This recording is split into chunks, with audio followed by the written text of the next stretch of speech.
Stop, villain. I'm here to take your heart. No, you'll never take my heart because I have this badass dragon to take your whole body. You know, I've beaten gods before. I've killed a god. Why do you think a dragon would stop me? You need to stop, and you need to give peoples back their desires. What?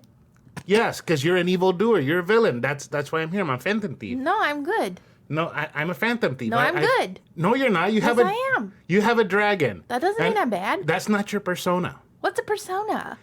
It's this thing where your true self manifests itself into a being, and we use it to fight evil people like you, and then take their heart so they confess their crimes, and it's a whole complicated thing. It would take too long for me to explain. Anyways, are you gonna give up, or do I have to beat you down? No, I'm not gonna go quietly. Okay, then beating your ass it is. Wait, you don't match up to all these things that you're saying. How old are you? I'm 16. How old are you? What does that even matter? You're evil. I'm 18, but that doesn't matter either because I'm not evil. I don't know what you're talking about. Wait, when did you graduate high school? We don't really have high school. What about college? We don't really have college. I'm confused now. So, are you evil or not? No, that's what I've been telling you this whole time. Oh, then do you just want to go get some Butterburgers? Sure. Then let's go! All right. A Dragonrider and a Phantom Thief enjoy Butterburgers. It's showtime!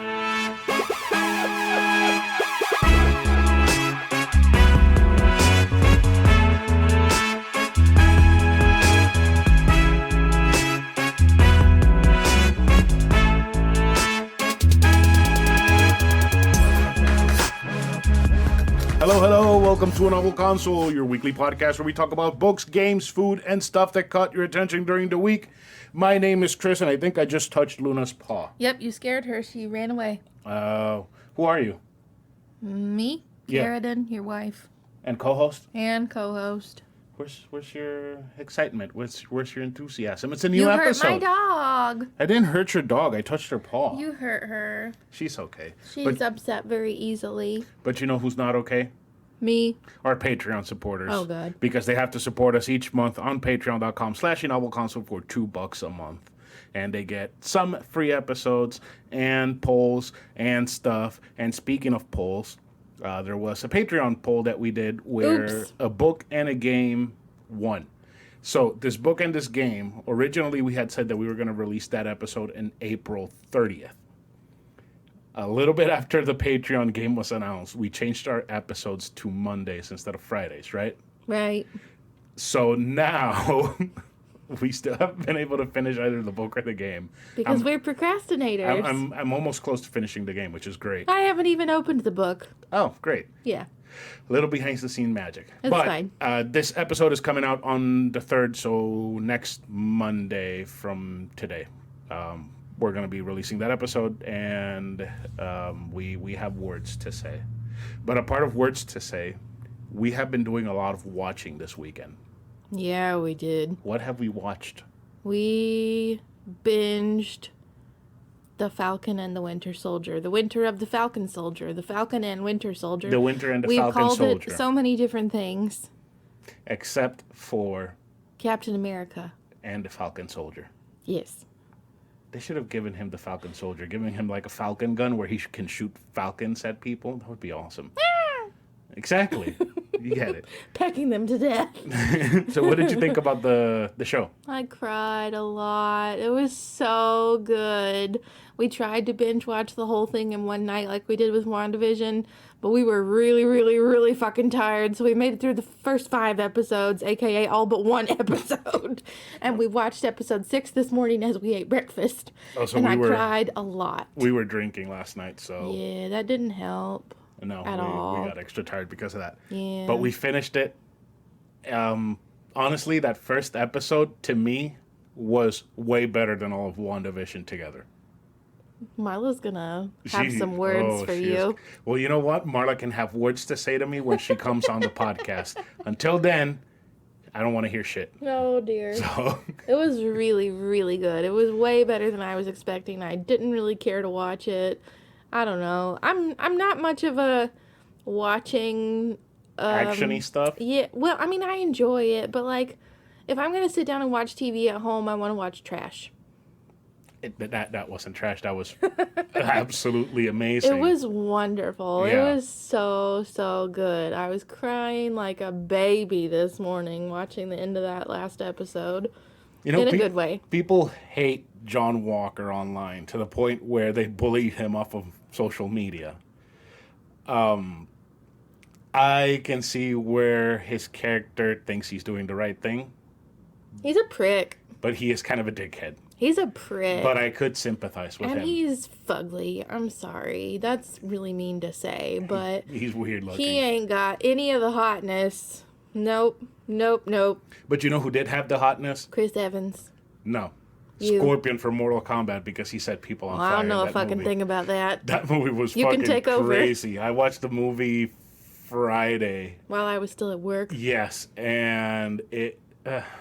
I've noticed online that the people who hate the movie are people that don't actively play Mortal Kombat or like follow the games or buy every game And they just that watched comes it up. because it's a movie. Exactly, because it's a Mortal Kombat movie, and I like Scorpion and I like Sub-Zero, but no. This movie's not for you guys. This movie is for the people that play the games, that grew up playing them, that enjoy the story. It's a stupid story that makes no sense with terrible acting and an excess of violence and gore. And that's what Mortal Kombat is. It's terrible acting, violence, gore. It's a great movie. I can't wait for the second one. It's going to be so much fun. And after beating Mortal Kombat Aftermath a couple of weeks ago, this just like cemented the Mortal Kombat lid on. You know, I'm a fan. I'm still a fan. I'm always going to be a fan. Good for you. Yeah, there were so many like little Easter eggs about the series. Like at one point, one of the characters comes up to the main character and says, "Oh, you beat Eddie Tobias and whatnot." And the creators of Mortal Kombat are Ed Boon and John Tobias. So Eddie Tobias. Yeah, I giggled at that. I thought it was pretty funny and clever. And there's actually a bad guy in Mortal Kombat called Noob Saibot, which is Boon Tobias backwards. Oh. So, yeah, That's pretty great. cool. Yeah, and speaking of that Mortal Kombat Aftermath, I noticed something. We did a post on Instagram a while back after I beat the game, saying that it was the 6th game I've beaten this year. Nope. It's actually the 7th. Way to go. So if you guys see that, don't pay attention to it. We uploaded something saying I've beaten the 8th game. If you're wondering where the 7th was, it was Mortal Kombat. And you did something yesterday very sketchy. What did I do? What did you do? What did I do? It involves your hair. Oh, I gave myself my first and hopefully only quarantine haircut. I gave myself bangs, or fringe, as the people across the pond call it. Fringe? Fringe. Isn't that some sci-fi show? Yeah, and it looks really fucking creepy, and I have to squint my eyes really, really hard anytime they show previews on TV because it has eyeballs. You I have can't. eyeballs. But nobody's doing anything to my eyeballs, so I can't even think about it. Blah, blah, blah, blah. So this is your first quarantine haircut, and it took you, what, a full year before you actually did it to yourself? Yeah. When I've been giving myself quarantine haircuts for Your the past whole life? 5 years. Oh my god. So how does Except for when we got married, he went and got it cut professionally. No, I cut it myself. No, I thought you got it cut professionally. No, I cut it myself. I'm glad I didn't realize that then. I cut it myself for the wedding, and then a few weeks later, I got it cut professionally. Because that's sound logic. Because your husband's an idiot. You know this. Why are you surprised? I love you. And last but not least, we have one last thing to talk about, and that is... White Castle! Yes, they announced on Sunday the 25th that they're finally opening the Orlando White Castle This week. this week. And I am so excited. we have to go. Wait, have you had actual White Castle before? Yes, I have only had frozen White Castle burgers before. I've told you my Aunt Tony, there's a White Castle near where she lives in New York, Right. and she would bring me like the White Castle suitcases filled with like 25 little White Castle burgers for me to eat. Like the crystals, 24 crystal pack. Except they're better. Even though they're cold, they're still better than crystals. So I think you're gonna like White Castle. It's pretty fucking amazing. I mean, I like I said, I've had the frozen burgers before that you just pop in the microwave that you can buy at the grocery store. Yeah. And they're decent, so. They're not terrible. I mean, I've had worse. I mean, we've had Twisted Root. Oh, So Lord. Never again. Never again. I've been thinking about just popping in, just eating a burger there, and then coming back and reporting if it's better or not. But Nope. one, I don't have the time, and two, I don't have the energy. So. Not worth it. All right. So ready to continue? Yes. What are you doing now? Books. Book what? Me. What? Book talk with me. It's book talk.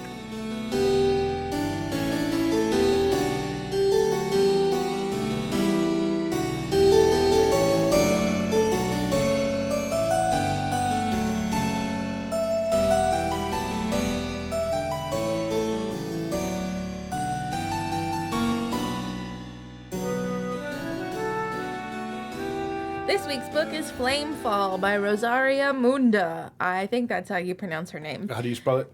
M-U-N-D... M-U-N-D-A? M-U-N-D-A. M-U-N-D-A. M-U-N-D-A. M-U-N-D-A. M-U-N-D-A. Okay, Munda, yeah. Munda. Yeah.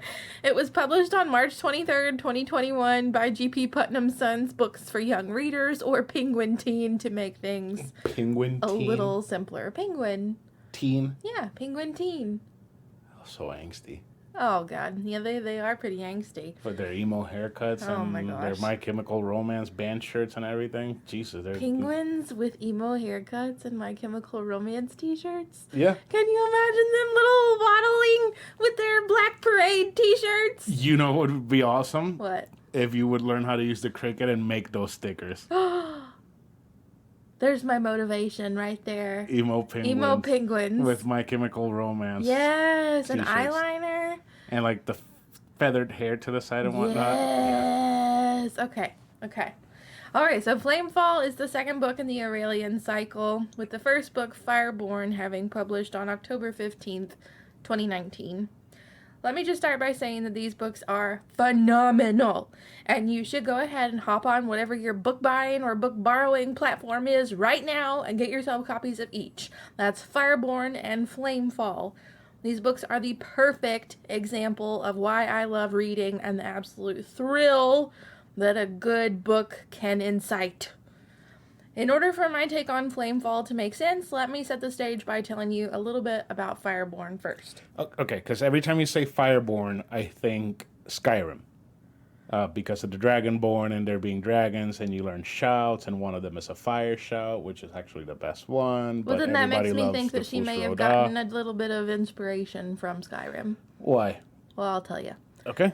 Okay, so Fireborn focuses on Annie and Lee, children in a country ravaged by revolution. A crazy, strict class system is in place prior to the revolution, and not all that much changes once the revolution happens, except that now there is a medals test that determines your standing rather than immediately being limited by your birth status. So, like, imagine your entire life being determined by how you did on one of those dreaded standardized tests. Oh, God. I would be a detective right now. A detective? Yeah. What? So, I would probably be living in a dumpster. No, I didn't do that badly, but... So, in Puerto Rico, they gave us... I remember once they gave us these tests, and it would tell you a list of careers that you would be good for, depending on what your score was. And... mine said either a garbage man or a detective. I'm like, those two options are terrible. It's either be a pig or pick up people's trash. I took a lot of personality tests that told you which... But that being said, people that work in the garbage industry make a lot of money. So I think I might have missed out on something. Maybe. It's never too late, though. Go back and be a garbage man. Go to garbage man school. Yep. Better than policeman school. But yeah, I've taken a couple personality tests that told me which jobs I would be good for. And it basically said I would be good at being a secretary. It's not funny. You wrote your name, Karradyne Carter, and the algorithm is like, ooh, this might be interesting. And then you write female, and it says, nope, secretary. Like automatically choose your gender, secretary. Okay, so back to our two main characters, Annie and Lee, who were not secretaries and garbage men. Or policemen. Annie was a peasant whose parents were killed by the Dragonborn of the overthrown regime, so aka the people who were in charge. And Lee, well, Lee keeps his backstory under lock and key because he's kind of the son of the head honcho Dragonborn from the previous regime. Oh boy. AKA his family killed Annie's family. Oh. Yeah, and then was overthrown, and he missed the chopping block like Grogu. Sort of. We don't know that yet. Oh, anyway. Okay, so I don't want to spoil the crap out of these books for you, so I guess I'll just go ahead and tell you that this second book, Flamefall, picks up after everyone learns who Lee is, and some really big other things happen. Big things. Like world-changing? Yeah, setting things in motion. More like or less. the return of Alduin, the World Eater, What? coming to destroy the world. that And Skyrim? the Dragonborn has to befriend another dragon to kill him by screaming at him. Yeah, sure. Anyway, book 2 begins with the whisperings of a revolution happening once again, because honestly, very few things are better about this new regime than the previous. Let's be real, if you don't score well on said metals test, then you better bet that your life is going to be a living hell, down to you not being given enough rations because you're not deemed worthy. But not only do we have whisperings of a revolution, we've got to throw in Lee's family drama into the midst of it. Okay, saying it that way is really downplaying the severity, but like, don't want to spoil everything for you here.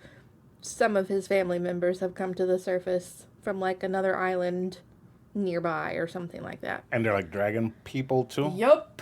Oh boy. So do they write dragons, or are they like half dragons, or what the hell are they? So there seem to be different types of dragons. They're like skyfish, and there's a Goliathan who's like bigger than all of the other dragons.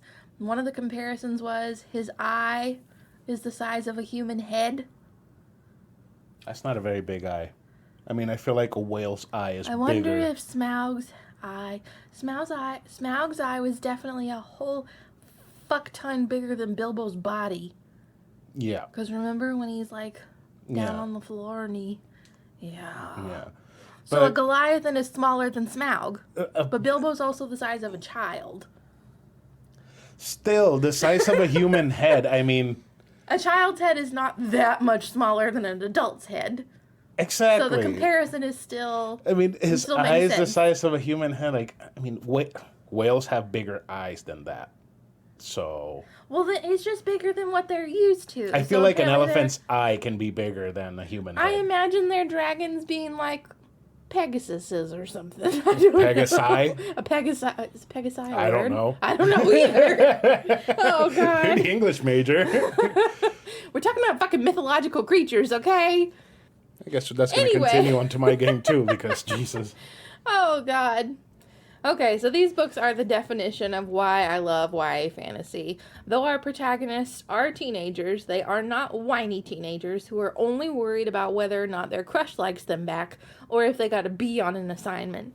These kids have very, very real problems and have to make decisions that carry some major gravity. The issues are real, the love is young but not immature, and the dragons, I fucking love the dragons, even though now their size seems to be a little bit confusing. They're about the size of an SUV. And That's they not a like very fit big in dragon. stables from I mean, I imagine they're bigger than like a horse's stable, but they keep them in like stables. And some of the dragons from where Lee's family is now that we found, some of them are muzzled. They have muzzles like welded onto their faces. Okay. To keep them from blowing their fire. Or biting people. Blowing their fire. They should muscle a couple of horses, because horses bite. I don't know that they have horses in this place. No? I don't hear really much about any other animals now that I think about it. If Can you imagine if they would have trained like any form of military force that used horses in war? If they would have trained the horses to actually bite people on command, Yikes. that would have been awesome. Just like, oh, my grandpa died in the war. How did he die? A horse bit him. It's like, and you see like the horse running with somebody's arm or head like hanging from its mouth. It would be funny. Does a horse's bite really carry that much? Yeah. Yeah? Yeah, they can fucking bite. Really? And they have I mean, you don't hear much about people getting bitten by horses, so. But when you do, it's bad.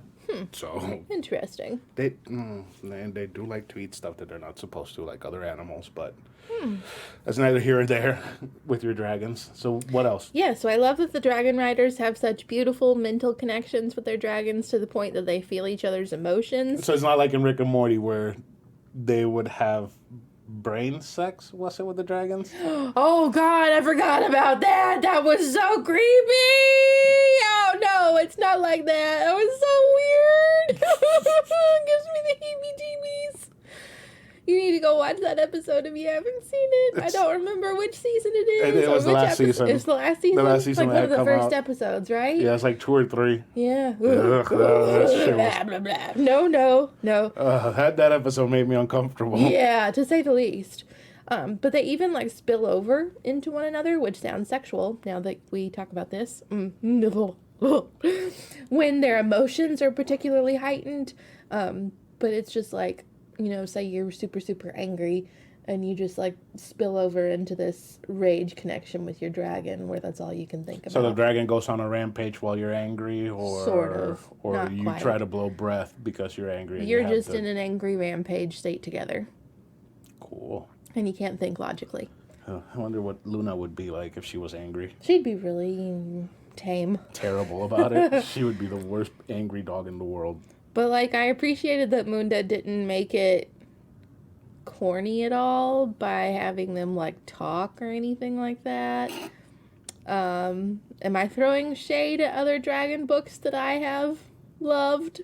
Maybe. Aragon? Aragon. The one that only had one terrible movie? I need to reread those books. I feel like I might not like them as much now. And Munda's writing. I don't even know where to start. It is some of the best that I have ever read in my entire life. I swear that every other sentence, if not more than that, is just pure excellence and deserves to be scribbled down in a favorite quotes book or something. It's eloquent, it jerks on the heart, it elicits so many gasps of shock.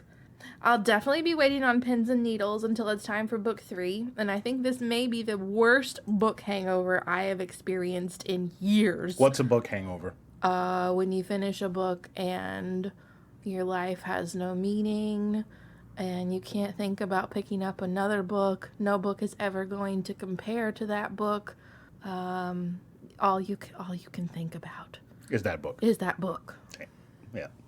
All right. What else you want to Sometimes say? accompanied by a headache. You need a Bloody Mary afterwards. So I really enjoyed like A Court of Silver Flames a few months ago, but at least it didn't end on an insane cliffhanger that I didn't see coming, because that's how this fucking ends on like the big my jaw dropped. It literally dropped. I did not see any of this coming, and then it was fucking over. You'll never see it coming. I am still reeling. It's been less than 24 hours. I'm still really, really not okay. I'm... It is most definitely, without a doubt, my most favorite book of 2021 thus far. Thus far. Damn, that's impressive. I was not expecting for you to say that yesterday when you told it to me after you finished it. Favorite. Yeah. Well, aren't you glad you finished it in time for this episode? Yes, I am. So, are you ready for the score, or do you got anything else you want to say? I don't think I should even have to say what it is. 0 stars. All of the stars. 0 stars. 50 million stars. Time for games and stuff because she gave it 0 stars. 50 million! So 5 stars for Flamefall. That is a weird name, Flamefall. Why is it weird? Because you say Flamefall, and what I picture is a waterfall, but instead of water, it's fire. Flame! And it's not like lava. It's like actual literal fire just falling down from like precipice down into a lake of fire. But it's not lava, it's fire. Yeah, I guess it's time for games and stuff.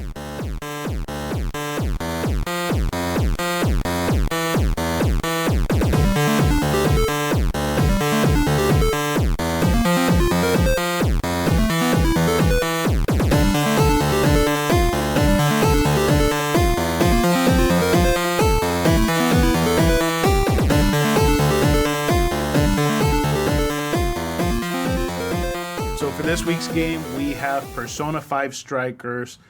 Persona 5 Strikers is a Dynasty Warrior-style action RPG developed by Omega Force MP Studios and published by Atlas on February 23rd, 2021 for PS4, Switch, and PC. I played the PS4 version. This game takes place 4 months after the end of Persona 5 over summer break as Joker, the character that you use, and the rest of the Phantom Thieves travel across Japan saving people's desires from the evil monarchs, which are the jail rulers, which would be the dungeons, and they're the bosses of each dungeon and all that stuff. So let me tell you a little bit about Persona, because Yes, please. I haven't told you anything about Persona. All that you know is that I love it, and that's it. So Persona 5, you take control of a high school student, and your job is to make adults confess their crimes by stealing their hearts in the cognitive world. So this world is basically like people's perception of the world, how they see themselves, how they see the world around them, and all that stuff. And in this world, let's say you go in with a toy sword. In this world, because people don't really know that it's a toy sword, they perceive it as a real sword. That's kind of cool. So that sword actually does hurt people. Same with a toy gun. You would come in with a cap gun. People don't know that it's a cap gun. They actually think it's a gun. So you actually can shoot people with it. And because of that, the Phantom Thieves have all these abilities and stuff that they don't have in the real world that they do in the metaverse, which is what they call the cognitive world. So it's really interesting concept, and it's all not real, obviously, but the way that they go about it and describe it and the theories that they make up about the metaverse is actually very interesting. Like, if this is something that actually were a real science, it would be well worth the study, but it's not. So let's continue. The graphics in the game are look just like they did in Persona 5. The graphics are super stylish, colorful, and full of personality. The game's look is very anime heavy, but the signature, deeply colorful world gives this game its own unique identity that is only comparable to its predecessor. To say that this game is stylish would be an understatement. The characters' everyday clothes are cool and fashionable, and their Phantom Thief attire is badass and mysterious. The weapons you use are all different from each other in a way that is pleasing, because not only do you get stat boosts with new weapons that you equip, but the weapon you also equip has a new cosmetic change that makes the weapon look different in the character's hand. The overworlds and dungeons look exactly as detailed, if not more open, than they did in Persona 5. Being that this is a Muso-style game, open areas are needed for the hordes of enemies you will need to fight. Speaking of enemies, there are a lot of Persona 5 enemies recycled, and I don't say recycled as a bad thing. If you've played any Persona or Shin Megami Tensei game, you'd notice that the enemy designs are reused in each game, and that's completely fine by me. I actually enjoy seeing all these monsters running around and attacking as opposed to the regular Shin Megami games, where they just stand around and they just attack whenever it's their turn and they don't actually move. This game is just a treat to look at. It is very, very nice in the graphical department. The animations all feel familiar. By that I mean that if you've played Persona 5, you know more or less what to expect. Let's start with the monsters. There can be times when the game throws 40 plus monsters your way, many being the same type. with a few different ones thrown in the mix for varying sizes and attack patterns, and the game stays at a consistent frame rate. Not only do you have a horde of monsters attacking, but you also have 3 other AI-controlled partners helping you in the fights, who constantly attack and use magic skills. Along with all the chaos you dish out as well for the battles, it all feels chaotic, and for the frame rate to stay as consistent as it does, it's pretty impressive. Each character you're able to control has their own attack patterns and skills, and they represent the characters' personalities really well in their movements. The animations are overall pretty standard Persona animations, but nevertheless, they are as impressive as they always been. Are there any, like, giant dicks in this one? Funny you should say that. Yes. Really? And you get to fight it. That is so fucking weird to me. I can't.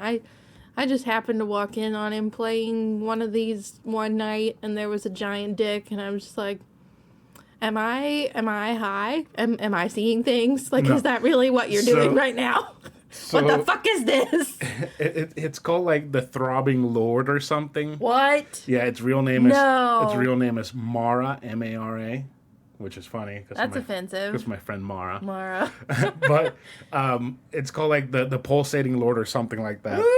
And it's just a giant dick with tentacles sitting on a chariot. What? Yeah. And underneath its like dickhead, it has a mouth. With teeth. Are they sharp teeth? Or are they like normal teeth? I think they're like normal teeth, which I think that would make it weirder. Having a giant dick with normal teeth instead of sharp teeth. Yeah. And like I ran into it and I was like, oh cool, let me fight this monster, because I was like cleaning up all the extra like challenges and whatnot. And I ran into it and I'm like, oh, this shit is creepier in full motion than it was when I fought it originally in the game. Question. Does it like do anything? It doesn't jizz on you. Okay. No. I was going to say, does it make a mess? No, it just slaps you around with its tentacles. Which I'm Where pretty are sure the is slimy. tentacles? All over the back. What's the back? The balls? No, so it's like the dick is like the front, right? And then the front like curves into the chariot, and So then it's like from a the banana chariot, kind of, and then the chariot like has all the tentacles coming out of it over the top. So Okay. I can sort of see this. and I actually think it has like little hands holding like the reins for the chariot. You said it's called the Pulsating Lord? I gotta look this Let up. me see what it's actually called. It's actually the Throbbing King of Desire. Okay, but like, you know what I'm thinking of while I'm looking at it now? You know what it What? reminds me of? What? It reminds me of the caterpillar from Alice in Wonderland. The one who smokes the hookah the whole time. I've never seen that Is movie. it a caterpillar? I don't know. It's some sort of centipede-like insect. But yeah, so Alan Rickman voices it in that live-action one. that's weird. Right? That's very weird. But yeah, it's a giant penis that you get to fight. I weird. saw one of the older versions of it, and it actually at one point had balls. So it's like balls, then the dick, and then tentacles coming out from that one. Yes. Yeah. Make sure you It's save like that. veiny. Ew. Make sure you this save- is so gross. Make sure you save those pictures Nobody wants to see this. for our Instagram post. Let's get back to the game. Let's go into the sound design. The sound design in this game is perfection. I want to say let's get the boring part out of the way first, but this entire game sound design is so fucking good. The voice acting is phenomenal in the game. All the characters that are returning from the original game are back with their original voice actors, and it is just a delight. The writing is solid and creative with those Japanese isms that I love so much to see in these type of games, like san, sama, kun, chan, all that stuff. The ambient noise give the cities you visit a very populated feel to them, and the dungeons feel oppressive and uninviting. The magic skills you use and the attack noises are on point with how they were in the previous Persona games. They don't miss a beat here, and it just shows how dedicated the team developing this game was. Now, on to my favorite part, Karradyne. You know what my favorite part is? The fucking song. The music. The music in this game fucking Rocks. He made me listen to this song so much, and he played it on our Google Home so fucking often, which is linked to my Spotify account, that this fucking song showed up in my top songs of 2020 playlist. We'll get to the And song. it like wasn't even number 100. It was like halfway through the damn list. We'll get to the song. Jesus. So the soundtrack goes from rock, metal, EDM, jazz, lounge music to traditional Japanese music. The range in the soundtrack is massive, and every single song sounds distinct enough that you will notice every single time the music changes. I personally love the rearranged songs from the original game. They breathe new life into the songs, and in some cases, they actually make the songs better. My favorite song in the entire game is "Life Will Change." They did play it in the game unaltered. It has awesome jazzy rock vibes with lyrics about fighting people in debris, and so good. And every time that it would come up, I would just sit there and listen to it for minutes, just listening to the stupid song. And if you guys would like to listen to the song, I would recommend looking for "Life Will Change" by Ama Lee. It is Amalee. That song it's so good. The last thing I want to go over regarding music is the efforts that the team went through to make the original music feel as if it was originally composed by the Atlas team.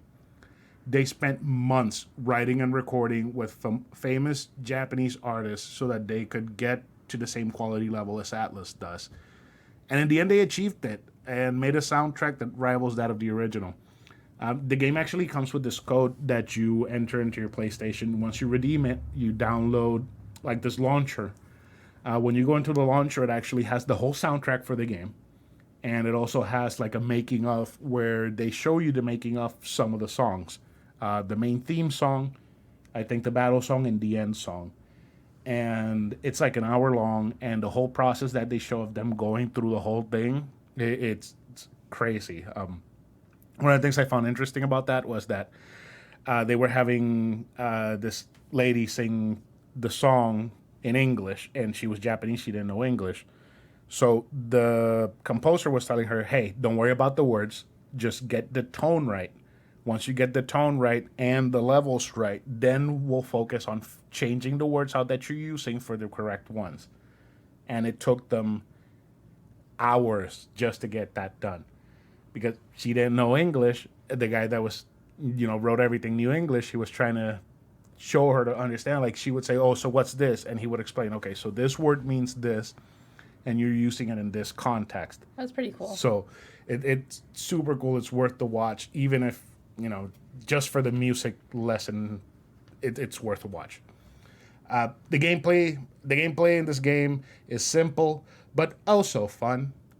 The game mixes elements from both Dynasty Warriors and Persona games seamlessly. You get the story elements of Persona, the dungeon crawling, weapon crafting, ability gaining, and much more, as well as the huge hectic battles against hundreds of enemies at once from the Dynasty Warriors games. For the Persona side, you get a deep story where a group of teenagers has to save the world from evil people who want to control humanity's desires. In between each evil person or monarch, which I mentioned earlier, there are moments of respite in which you get to see the Phantom Thieves interact with each other, like going to the beach, deciding what to eat for dinner and whatnot. Each time you visit a jail where a monarch rules, you have to explore, fight monsters, and figure out how that person turned evil. The story beats keep the game interesting and actually do a really good job of following the Persona formula down to a T. Apart from all the story and character interactions, the team at Omega Force did a great job adapting the leveling and weapon management from Persona 5. You can equip new weapons that add new stat boosts as well as some specific battle abilities, depending on the weapon your character uses. As well as you can equip new clothes that boost defense and accessories that add buffs to your characters. Then there's the Personas. These are monsters, demons, and deities from different mythologies and religions that you have to fight and recruit to help you in fights. So, I think that giant penis monster is actually a demon from Christian mythology. Wait, what? Yeah, and you get to recruit Onis and Shisha from Japanese mythology and Jewish demons and all that stuff to help you in these battles.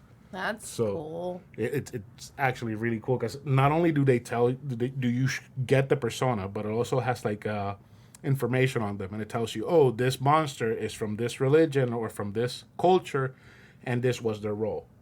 So you actually get to learn something apart from just, oh, I'm fighting enemies Right. and they're monsters.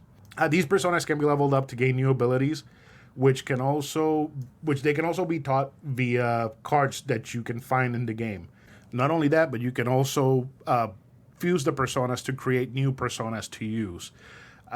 These is one of my favorite parts in the game because you can actually just spend hours just fusing personas to get new, stronger ones with the abilities that you need. You can also gain some abilities that affect the entire team. These can be bought by earning bond points. Bond points can be earned during story sequences, during fights, and they can be boosted if you buy a specific skill so you can earn more bond points. The skills available for purchase affect health, magic, defense, luck, etc., but they can also be used to buy skills that allow you to open some chests, have specific types of personas appear, or have more quantities of masks appear to get new personas. Sounds a bit complicated, but it kind of runs itself once you buy the skills. Now to get to the last part, which is the combat. The game is a Muso. So if you've heard episode 14, where we talked about Age of Calamity, Hyrule Warriors, then you know what to expect. Large arenas, hundreds of enemies, time-sensitive tasks, and a whole lot of fun. You have a basic attack button, a special attack button that uses whichever characters you're using special ability, an action button that is used to open chests as well as activate environmental specific attacks, a jump button, and a dash button. These buttons all work together to give you a deep arsenal of moves to unload on your enemies. One thing I liked about the combat system is that each character has about 5 unique skills that you can unlock simply by using the character as much as possible. These abilities range from anywhere from following up a simple attack with a persona skill to activating a character's special ability simply by entering a specific button input during your combo, so you don't have to stop, turn on the ability, and then keep going. So this actually makes combat more streamlined and simple. So this really gives you an incentive to play as each character and learn what role best fits each one on the team where you're going into dungeons. With dicks. Dungeons and Dicks.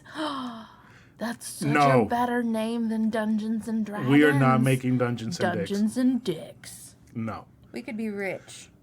That's another thing you can do on the Dungeons cricket. and Dicks. Dungeons and Dicks in the font of Dungeons and Dragons. Yes! So let's go into the problems with the game because I only have one. It's a miracle. This is going to sound minor and stupid, but my complaint is that there aren't enough enemies on the screen at once. During the dungeons, you get only a handful of enemies per encounter, which activate like they did in Persona 5. So you either attack first, or you're attacked by the enemy, and the encounter starts. It feels like the team didn't want to overwhelm the player, since the stages are so long and the enemies can be difficult. But this being a Muso game, I want a ton of enemies to wreck like I'm some kind of monster murdering god. Because, I want that power fantasy. We did get huge hordes of enemies, but only in the final dungeon, which felt a little too late, but it was still very enjoyable. The praises for the game might have broken Muso stereotypes. It has amazing music, amazing voice acting, funny, relatable characters that want to do what they think is right, fun combat, a good story that falls into the Persona 5 mythos perfectly, fun gameplay, and a ton of that unique Persona charm that is impossible to replicate. Omega Force has been on a roll creating Muso games that fall into the experience that they're based on perfectly. Age of Calamity felt like Breath of the Wild in a ton of ways, which is exactly what we wanted. And Persona 5 Strikers feels like an extra Persona 5 campaign with different combat. Every single time I picked up the controller, I found it hard to put down. That urge to get to the next story beat or to the next quest or fuse the next persona kept me coming back for more, just like Persona 5 Royal did last year. Overall, this game is definitely a must-play for Persona or Musou fans. It breaks Musou conventions by following the Persona gameplay and story structure. It brings a brand new adventure with the Phantom Thieves, and it just melts everything perfectly to the point that it feels like Atlas developed this game. This game is just plain high quality, and for that, I give it 4.8 stars. What? Yes. What? I think it deserves 5 after hearing all of this. You would think. The only reason why I didn't get 5 was because of that one complaint. Because I kept waiting for the giant hordes of enemies, and whenever they showed up, they would be sparse and in between, and you would get to fight a bunch of different enemies, or you would get to have to start a bunch of different encounters just so that you could have enemies to fight.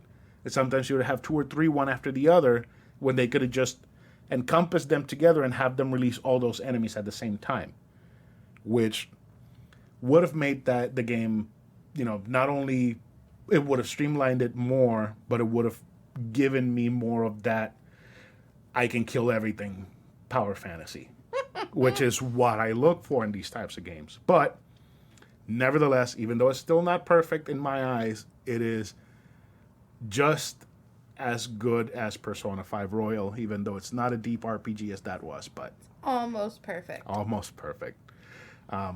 Actually think this, just like you, it might be the best game I've played this year. That's impressive. So yeah. So are you ready for the next segment? I'm so ready. Do you know what the next segment is? Give me the garbage. All right. That is Give Me the Garbage.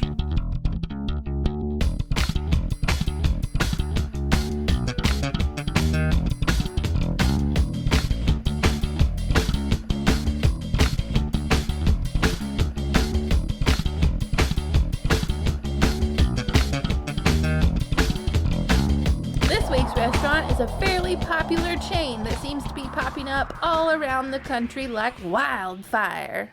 I might be exaggerating a little bit there, but it's Culver's!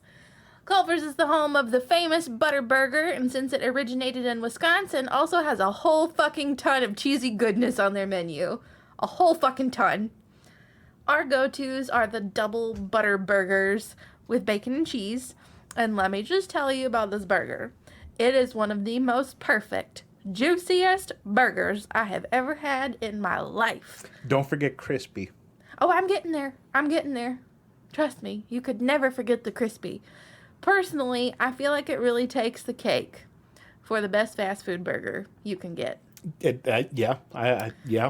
It is the cheapest, best burger you can get. The buns are so warm and toasty and buttery, obviously, and those patties, they are amazingly moist, but also have those crispy edges of wonder that just make you die of happiness a little bit on the inside. You just die. You just die. So this burger does have a perfect bite. The perfect bite. You know what the perfect bite for me is? Bacon, mayonnaise, cheese, crispy edge of meat. Lettuce, tomato, pickles, onion. I don't want the pickles, but I want the onion and the lettuce and the tomato. You bite into it and you get so... Let's just go to Culver's for dinner. Fuck it all. You get so many different textures of... goodness. Crunchy. Yes. So many different types of crunch, and they're all... so much crunch. They're all pleasant. You get the crunchy coat on the burger from the butter crispy press. edge. And you get the crunchy lettuce, the nice tomato, the crunchy onions, and the crispy pickles, and the bacon. It's so good. Like, oh my God. Because like the day that we ate it this last time, I did feel like it was just a smidge dry for Culver's, but it was still like I would never think any less of it. It was still fucking amazing. No, it just wasn't the moistest that I've ever had. That might have just been the one time, because how many times have we eaten at Culver's and always been happy? Not a ton. I'm saying we haven't eaten there a ton of times, but we've always been happy every time we've eaten there. Exactly. I really love that the veggies are so fresh. They're always so. Everything is fresh though. Everything. Like those pickles, even though a pickle is a pickle, so obviously it's not fresh. Yeah, it's been sitting in vinegar for who knows how long. But I think it a still pickle tastes could so still fresh. Be fresh, sort of, just not like technically fresh. I mean, if it's a house-made pickle, then that shit is probably they cut it up this morning and threw it in the vinegar this morning. Because I've had some house pickles that aren't good, but these are fucking fresh and crispy and juicy and so good. And what your idea of a pickle is, this is not. I'm a very picky. I'm a very picky pickle eater, a picky pickle eater, and I just don't really like pickles on my burgers. I just don't want that flavor on my burger. Because you think pickles, you think McDonald's pickles. McDonald's has some of the worst pickles in the world. They're the worst pickles ever. I swear they're fake. Yeah, they're terrible. They're grass. They're nasty. Made look like pickles. And the onions are so fresh and crispy, I love and they onions. use the purple onions, which is my favorite. I might eat an onion like an apple. Like that one little girl in the video. I love onions. Why are you eating an onion? It's an apple. Yeah. And she's like, her eyes are watering. No, don't do that. Sides. So I always get fries, but he always gets onion rings. These are the best onion rings in the entire world. But we both always get cheese dip for our cheese fries sauce. and onion rings. Yes. This cheese sauce, let me just tell you, I don't know what they put in it, but I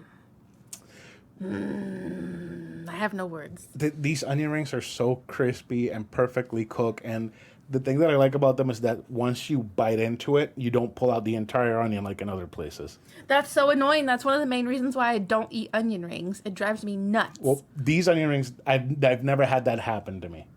You know what I did do once in Culver's? I think the first time I went, I ordered the cheese curds. The cheese curds are good too, but we didn't have them this time. And the side of cheese. And he dipped his cheese curds in the cheese sauce. It was so good. Yeah, if you've never had cheese curds, because it's not a thing unless you're in Wisconsin, you should definitely go to Culver's and try the cheese curds. They're awesome. Yeah, they give them to you like with marinara sauce, so just think of them as mozzarella stick, but they're so much better than mozzarella sticks. So much better. It's so good. The fries are really good too. They're seasoned really well. They're always crispy. They're not soggy. Salted and they're really well. crinkle cut fries, and they're really, really good too. They're very good. Like everything in this place is quality. I've been dying to try the fish and chips, but every time I get there and I just smell that burger, I'm like, fuck the fish and chips. I want a burger. Give me that burger. Mm-hmm. Give me the garbage. So when my parents came here for my wedding, remember we went and my dad ordered a milkshake and he couldn't drink it? Yep. Because it was too hard. Yeah, because they specialize in custards. Yeah. And they make their own custards and concretes. They make them in-house. So it's thick. With fresh ingredients and everything. And really frozen. Yeah, it's like actually drinking like concrete through a straw. So if you don't got cheekbones, you're out of luck. But damn, their burgers are so good. They're so good. I want to go right now. Let's end this recording right now and drive to Culver's. Right now. How are we going to pay? We're broke. We'll get the piggy bank out. What about the chicken that we have in the fridge for the katsu chicken sandwiches? Tomorrow. We can eat that tomorrow. That's what we've been saying for the last 2 days. Culver's does sound pretty fucking good right now. Yeah. It always sounds good, though. So what do you want to give Culver's? A fucking garbage. Yeah. Yeah. Total. I mean, it is fast food, and it is phenomenal. I think I said this before. We can go to Culver's and pay the same price that we pay at McDonald's. It is the same price. That's true. And it is so much fucking better. That's true. So much better. We might be getting nuggets too at McDonald's, but you know what? I would sacrifice getting extra food at McDonald's for getting good food. I mean, at Culver's. We get a large. Don't tell them what our order is. It's embarrassing. No, don't tell them. Large don't fries tell them. and large. Shush! They're gonna know why we're fat. I'm talking about the onion rings. Large fries and onion rings, and they're massive. They give you so many. Yeah, they are really big. The only thing I can complain about with Culver's is their fucking fountain drinks because it's Pepsi products. The root beer is phenomenal. I don't do root beer. Oh, Their sweet tea is good sometimes. That's the only thing I'll drink. Not a lot of places have good root beer, but Culver's has some really fucking good root beer. But yeah, like the definition of garbage to me is this place. Yeah. Like places like this where you go and you just, it's terrible for you, but it's so fucking good. Just like Wingstop. So Except true. they haven't gotten your drink right the last few times. So. Yeah, they suck. I'm mad at them. Well, it was pretty good last night still. So, anyways, so that's garbage. So let's go ahead and get into some housekeeping. You want to do the housekeeping? I wrote something new for you to read. Follow our Patreon. Read it. Email Read it. us. No, there you go. Start there. Remember to follow us No, on Instagram. Here. No. Go sign up for our Patreon because we're funny. Remember? We talk about dicks with tentacles. we do have other content on Patreon, exclusive content. We're thinking about restructuring Patreon a little bit, which Because we suck. once we figure it out, we will. But until then, just go sign up. Listen to what we have up there. It's kind of fun. We would really appreciate it. Yeah. It helps us buy equipment and shit. Yeah, it does. It actually helped us buy, New microphones. yeah, and other stuff that we needed Yeah. for the podcast. Remember to follow us on Instagram and Twitter at anovelconsole and on Facebook at facebook.com/anovelconsole. Don't forget, you can also tell your friends that they can find the podcast on most major podcast streaming platforms and that they can also listen on YouTube by searching for A Novel Console. And don't forget to tell them to subscribe, like, and comment. We would be humbled if you did so. You should also leave a review. Shut up. You should also leave a review on Apple Podcasts and Google Podcasts so that more people can find us. I would just like to point out the fact that I know how to read, but this computer is like 4 feet away from me and I'm struggling to see it. So that part that said we'd be humbled if you did so, I leave it there because I think it's funny. Every It's time not I'm funny, reading it's it, really annoying. every time I'm reading it and I see it and I feel like I'm about to step in dog shit and I have to jump over it, that's why I leave it there. You can also email us at anovelconsole@gmail.com and we'll read your email on the show if you want us to. Tell us in the email if you don't want it to be read. Our art was done by Metamorphic on Instagram. And you will find her link in the show notes. Anything else? Ta-da! You did it. I did. I thought we were definitely going to go over an hour because We're damn close. your part was long. I wasn't expecting your part to be that long. I was really invested. Oh, that's good. We had a good episode today. We haven't did. had a good episode in a long time. We suck. They're all fucking terrible. I don't know why you people listen. But anyways, that's it for the show. You want to say goodbye, Karradyne? Goodbye! Goodbye, everyone.